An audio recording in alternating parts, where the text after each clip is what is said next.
এখন আমি রয়েছি ওমকারেশ্বর মন্দিরের ঠিক সামনে। বাবা ওমকারনাথের দর্শন তো তোমাদের করাবোই, তার আগে বলে দিই 108 শিব মন্দির কটার সময় খোলে এবং কটার সময় বন্ধ হয়। এর ভেতরেই রয়েছে 108 শিব মন্দির, আর 108 শিব মন্দিরে বসিয়ে ভোগ খাওয়ানোরও ব্যবস্থা রয়েছে। তো আমরা স্টেশনে চলে এসেছি। শোনো, একটা কাজ করো, ভুবনেশ্বর অবধি মনে হচ্ছে না কেউ উঠবে, ভুবনেশ্বর অবধি তুমি আমার পাশে চলে এসো। রাজীব পাশে চলে এসেছে, মাথাটা একটু আগের থেকে কম গরম আছে।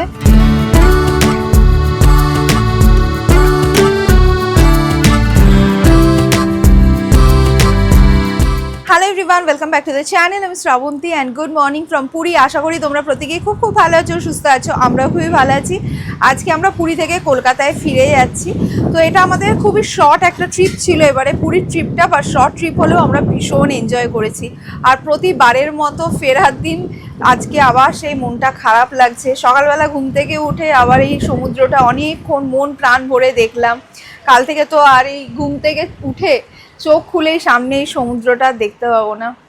পুরীতে না যতবারই আসি ফেরার দিন মানে যে কি অসম্ভব মন খারাপ হয়। যদি আমি 2 মাস আগেই পুরীতে এসেছি, বাট তাহলেও 2 মাস আগে আসি বা 1 মাস অন্তর অন্তর আসি, ফেরার দিন আমি দেখেছি প্রচণ্ড মন খারাপ হয়।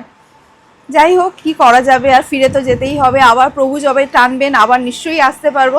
তো আমি একেবারে স্নান টান করে রেডি হয়ে নিয়েছি। এখন যাব আগে ব্রেকফাস্ট করব। ব্রেকফাস্ট করে ইচ্ছা আছে বিপত্তারিণী মন্দিরে যাব, গিয়ে মাকে দর্শন করে আসব। চলো ব্রেকফাস্ট করি, দিনটাকে শুরু করি।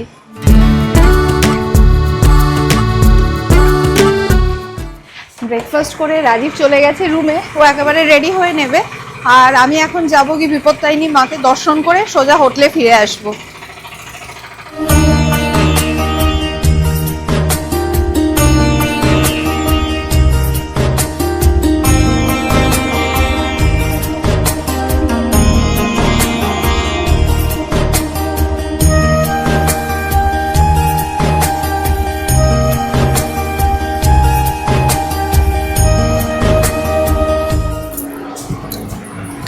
প্রসাদ নিয়ে নিয়েছি, চলো হোটেলে ফিরে যাই। পুরীর বিপত্তারিণী চণ্ডীবাড়ি খোলা আর বন্ধ হওয়ার টাইমটা তোমাদের বলে দিই। সকাল 6টা থেকে সকাল 11টা পর্যন্ত মন্দির খোলা থাকে, 11টা থেকে 2:30 বন্ধ থাকে, আবার 2:30 থেকে সন্ধ্যে 6টা পর্যন্ত মন্দির খোলা থাকে, আর বিকেল 5টার সময় সন্ধ্যা আরতি হয়।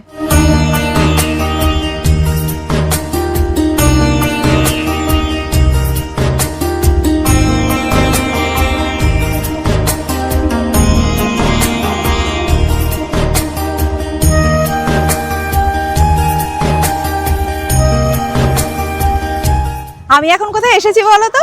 আমি যে অটো করে বিপত্তারিণী মন্দিরে এসেছি, ওই অটোর ভাই আমাকে বললো, দিদি এখান থেকে না ঠিক 2 মিনিট দূরে 108 শিব মন্দির আছে, ওখানে যাবেন? তো আমিও শুনে বললাম হ্যাঁ চলো।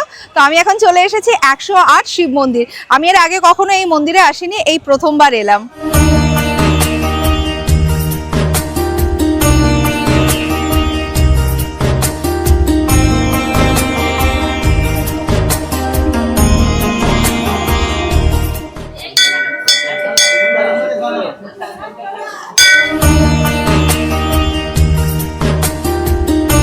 মন্দিরে ঢুকেই প্রথমেই তোমরা দেখতে পাবে মা লক্ষ্মী এবং নরসিংহ দেবের মন্দির। এখন আমি রয়েছি ওমকারেশ্বর মন্দিরের ঠিক সামনে। বাবা ওমকারনাথের দর্শন তো তোমাদের করাবোই, তার আগে বলে দিই 108 শিব মন্দির কটার সময় খোলে এবং কটার সময় বন্ধ হয়। 108 শিব মন্দির সকাল 6টা থেকে রাত 11টা পর্যন্ত খোলা থাকে, মাঝখানে বন্ধ হয় না। আর 108 শিব মন্দিরে বসিয়ে ভোগ খাওয়ানোরও ব্যবস্থা রয়েছে। বেলা 1টা থেকে এখানে ভোগ খাওয়ানো হয়। মন্দিরে আসলে কুপন পেয়ে যাবে, আর কুপনের মূল্য হচ্ছে 100 টাকা করে এক একজনের। চলো এবার বাবা ওমকারনাথের দর্শন আমি নিজেও করি, তোমরাও করে নাও।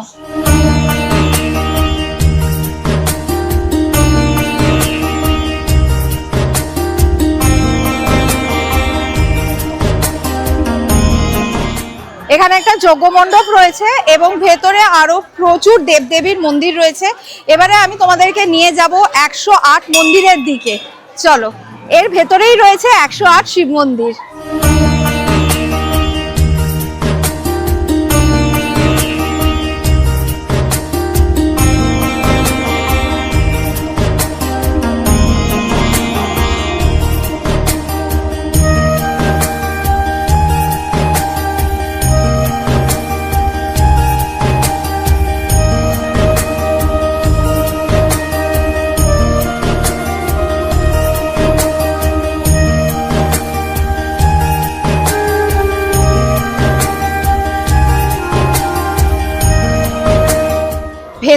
রয়েছে 108টা শিবলিঙ্গ এবং ভেতরের পরিবেশটা জাস্ট অপূর্ব। আমার 108 মন্দির দর্শন হয়ে গেছে, ভীষণ ভালো লেগেছে। এরপরে যখন আবার পুরীতে আসবো তখন আবার নিশ্চয়ই আসবো। আর তোমরাও পুরীতে আসলে 108 মন্দিরে এসো, খুব সুন্দর মন্দিরটা। দেখো 108 শিব মন্দিরে এসে আমাদের এক্সটেন্ডেড ফ্যামিলি মেম্বারের সাথে দেখা হয়ে গেছে। কি নাম দিদি? আমার নাম মিঠু দত্ত। কোথা থেকে আসছেন? আমি কলকাতার এন্টালি থেকে আসছি। আচ্ছা, কেমন লাগে ব্লগ? ভালোই লাগে দেখতে, খুব দেখি। আর রিসেন্ট আপনি যে আগের বার এসেছিলেন পুরীতে, সেই ব্লগটা আমার খুব ভালো লেগেছিল। আর রিসেন্ট বাকি যে ব্লগগুলো সেগুলো আমার খুব ভালো লাগে। থ্যাংক ইউ এরকম করে, থ্যাঙ্কস টু ইউ অ্যান্ড এরকম করে ব্লগ দেওয়ার জন্য। আমরা কিছু ইনফরমেশন পাই, অনেক কিছু যেগুলো আমরা যেতে পারি না সেই জায়গাগুলো সম্বন্ধে অনেক আইডিয়া, অনেক ধারণা তৈরি হয়, সেই জন্য আমার তো স্পেশালি ভালোই লাগে। Thank you so much. আমরা এখন যাচ্ছি একটুখানি সমুদ্রের ধারে। আমাদের পুরীর ট্রিপে আজকে এই লাস্ট বারের মতো একবার সমুদ্রের ধারে যাই, যদিও খুব বেশি সময় নেই, ওই মিনিট 15-20 মতো থাকতে পারবো, বাট তাহলেও একবার যাই। মনটা কিরকম একটা খারাপ লাগছে।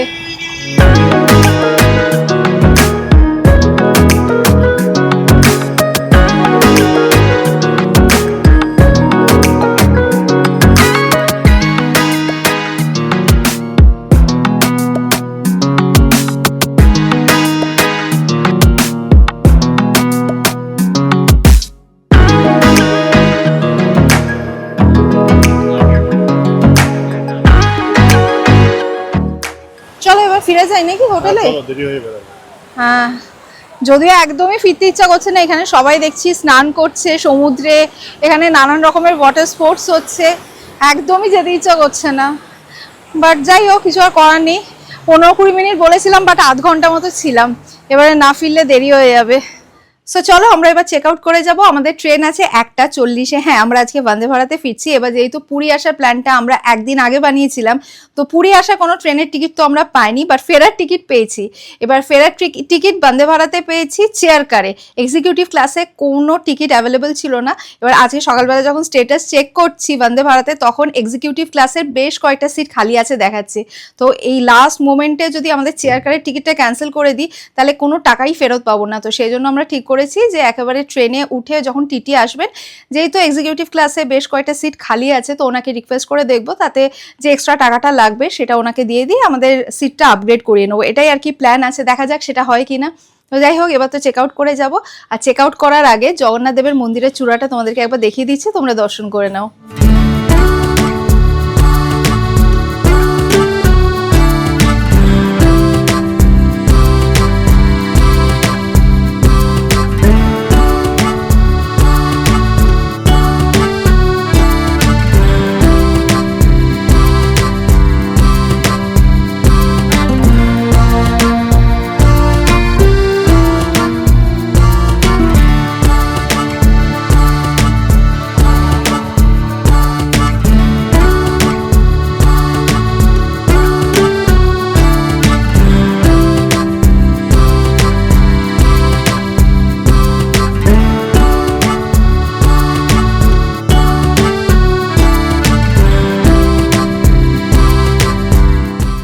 আমরা স্টেশনে চলে এসেছি।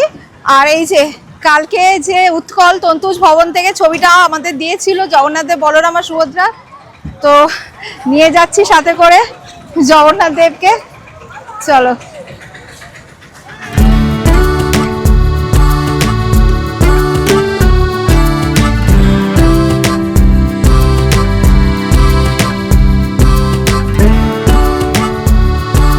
এই যে আমাদের বন্দে ভারত চলে এসেছে, একদম রাইট টাইমে আছে আজকে ট্রেন।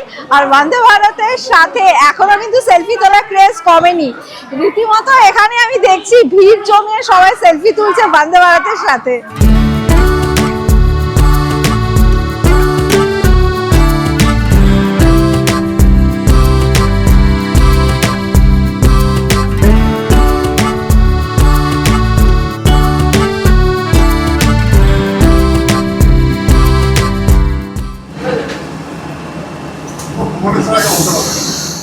কি বললো? ভুবনেশ্বরের আগে বলতে পারবে না?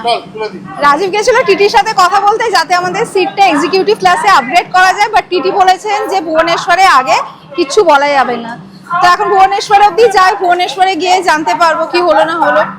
যাই হোক, চলো উঠে পড়ি। আমাদের কোচ নাম্বার হচ্ছে C7।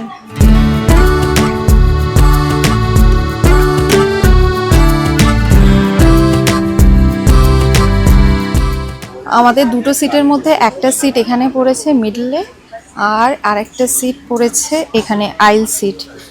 তো আমি আর রাজীব দুজনেই আলাদা আলাদা বসছি।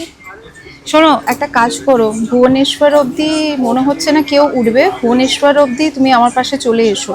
যখন ভুবনেশ্বর থেকে কেউ উঠবে তখন চেঞ্জ করে নিও। এইবারে বুঝলে আমরা কেন এক্সিকিউটিভ ক্লাসে আপডেট করতে চেয়েছিলাম, এক্সিকিউটিভ ক্লাসের সিটগুলো ফাঁকা রয়েছে, মোটামুটি 20-22টা সিট ফাঁকা রয়েছে। এবার চেয়ার কারের যে সিটগুলো আমরা পেয়েছি আলাদা আলাদা পেয়েছি, সেই জন্যই আপডেট করতে চাইছিলাম। তো রাজীবের এখন একটু মাথা গরম আছে, তো পুরী ছাড়তে মানে পুরী থেকে আমাদের ট্রেন ছাড়তে 10 মিনিট মতো বাকি আছে। তো দেখি যদি 10 মিনিটের মধ্যে কেউ না আসে তাহলে রাজীব বলেছে সিটে আসবে, মানে আমার পাশে আসবে। তো আমার মনে হচ্ছে ভুবনেশ্বর থেকেই হয়তো কেউ একটা উঠবে, তো ভুবনেশ্বর অবধি চলে যাই, তারপরে আবার কি, তারপরে আমি আমার সিটে চলে যাব আইল সিটে, আর রাজীব চলে যাবে মিডল সিটে। পুরী থেকে বন্দে ভারতের টাইম হচ্ছে 1:40, ডট 1:40-এ ট্রেন ছেড়ে দিল। আর এই যে রাজীব পাশে চলে এসেছে, মাথাটা একটু আগের থেকে কম গরম আছে। চলো, জয় জগন্নাথ।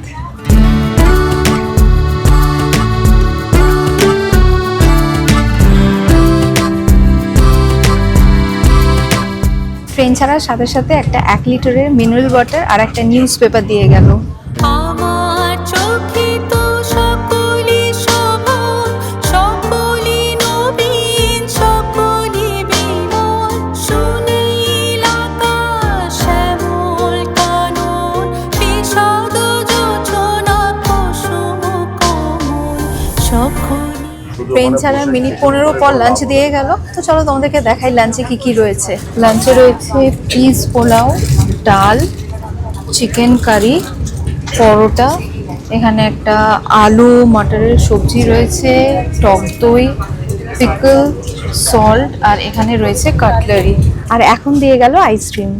আমার চোখে তো সকলই শোভন, সকলই নবীন, সকলই বিমল, সুনীল আকাশ শ্যামল কানন, বিশদ। আমাদের ট্রেন এখন ভুবনেশ্বরে এসে দাঁড়িয়েছে, আর যেটা আন্দাজ করেছিলাম একদম ঠিকই আন্দাজ করেছিলাম। আমার পাশে যে সিটটা, উইন্ডো সিটটা, উনি ভুবনেশ্বর থেকেই উঠেছেন। তো আমি এখন চলে এসেছি রাজীবের সিটে। এই যে রাজীবের দুদিকে এখনো পর্যন্ত কোনো প্যাসেঞ্জার আসেনি, আর রাজীবের তো মিডল সিটটা, তখন আমি এখানেই চলে এসেছি। আর রাজীব তো টিটিকে বলে রেখেছে, এবার টিটি বলেছেন যে ভুবনেশ্বর আসলে তারপরে উনি চেষ্টা করবেন। এখন দেখা যাক টিটি কি করতে পারেন আর কি। আমার চোখে তো সকলই শোভন, সকলই নবীন, সকলই বিমল, সুনীল আকাশ শ্যামল কানন, বিশদ যোজনা কুসুম কোমল, সকলই আমার মতো। তারা কি বলি হাসি, কি বলি গায়ে, হাসিয়া খেলিয়া মরিতে চায়, না জানে বেদন, না জানে। তো এই যে টিটির সাথে রাজীব কথা বলছে, তো উনি বলছেন যে মানে ট্রেনে এমনই বুকিং আছে,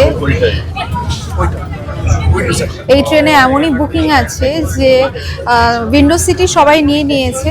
তো খাপছাড়া এখন যে সিটগুলো পড়ে রয়েছে না, সব খাপছাড়া বুকিং হবে, মানে পাশাপাশি আর কিছু নেই। তো সেই জন্য আমরা ঠিক করলাম যে এই সিটটাই আমরা, যেটা মানে ওখান থেকে চেঞ্জ করে যে আমি শিফট করে নিয়েছি এখানে, এই দুটোতে যেরকম আমরা বসে আছি।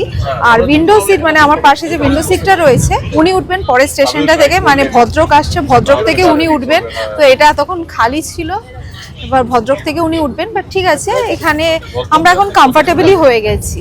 আমার চোখে তো সকলই শোভন, সকলই নবীন, সকলই বিমল। এখন 4:30 বাজে। এই যে এইমাত্র স্ন্যাক্স দিয়ে গেল, দেখিয়ে দিই তোমাদের স্ন্যাক্সে কি কি দিয়েছে। স্ন্যাক্সে রয়েছে খাস্তা কচুরি, ক্যারামেল পপকর্ন, ডায়েট চিড়ে, সস, এখানে একটা টিকিট রয়েছে, আর সাথে একটা জুস। 2 ঘন্টা ট্রেনে ঘুম দিয়েছি, এখন 7:30 বাজে। এই যে ডিনার দিয়ে গেছে। এর আগে যখন বন্দে ভারতে ট্রাভেল করেছি কখনো ডিনার দেয়নি, লাঞ্চ আর স্ন্যাক্সটা ছিল। তো এবারে দেখলাম ডিনারও দিয়ে গেছে। ডিনারে রয়েছে জিরা রাইস, ডাল, চিকেন কারি, রুটি আর বিনস আলু ভাজা। এখন আর একটা আইসক্রিমও দিয়ে গেল। বন্দে ভারতে উঠে থেকে ননস্টপ খেয়েই যাচ্ছি। লাঞ্চ করলাম, লাঞ্চের পরে স্ন্যাক্স, স্ন্যাক্সের পরে আবার ডিনার, মানে ননস্টপ খেয়েই যাচ্ছি আর কি। ডিনারটা করে নিলাম, বাড়ি গিয়ে আর ডিনারের ঝামেলা থাকবে না আলাদা করে। যদিও আমাদের ট্রেন একদম রাইট টাইমে ছেড়েছে পুরী থেকে, বাট 1 ঘন্টা লেট, অনেকগুলো জায়গায় দাঁড়াতে দাঁড়াতে এসছে। সো ফাইনালি বাজে 9:30, ঈশান আরিয়ান দাঁড়িয়ে আছে। ঈশান আরিয়ান চলে এসেছে আনতে। এসো, আচ্ছা আদর করে দি। আসো, একটু আদর করে দি। এদিকে আয়। যদিও আমাদের ট্রেন পুরী থেকে একদম রাইট টাইমে ছেড়েছে, বাট হাওড়ায় এসে পৌঁছালাম এখন বাজে রাত্রি 9:30, 1 ঘন্টা লেট। অনেকগুলো জায়গায় দাঁড়াতে দাঁড়াতে এসেছে। তো হাওড়া আসার সাথে সাথে আমাদের পুরী সিরিজ এখানেই এন্ড হলো। আশা করি পুরী সিরিজের প্রত্যেকটা ব্লগ তোমরা দেখেছো। যদি কিছু মিস করে গিয়ে থাকো, এই ব্লগের ডেসক্রিপশন বক্সে আমি পুরী সিরিজের প্রত্যেকটা ব্লগের লিঙ্ক দিয়ে দিয়েছি, তোমরা দেখে নিতে পারো। তো চলো, আজকের ব্লগটা এখানেই এন্ড করছি। যদি ব্লগটা ভালো লেগে থাকে লাইক করো, ফ্রেন্ডস অ্যান্ড ফ্যামিলি সকলের সাথে শেয়ার করো। থ্যাংকস ফর ওয়াচিং এন্ড জয় জগন্নাথ।